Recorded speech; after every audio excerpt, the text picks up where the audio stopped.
OK，咁我哋而家做一個收工核對嘅一個演示嘅。咁呢度點擊收工核對啦。咁我哋揀翻我哋啱啱所輸入嘅一個 TN number 嘅班次。咁我哋而家做一個工具嘅一個核對嘅。係啦。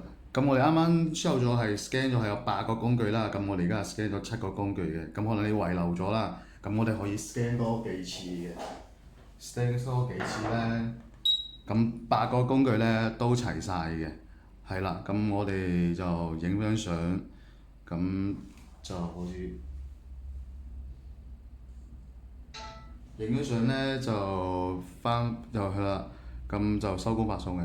咁有個提示啦，咁假設我哋開工嗰陣咧就scan 咗有8樣嘢嘅，但係最尾收工咧係得翻7樣或者6樣，可能唔見咗啦，或者標籤嘅 number 咧就損毀咗，而掃唔到嘅話，其實都係可以收工嘅，係啦，都可以照樣發送一個收工嘅電郵去我哋啱啱個郵箱嘅，係啦。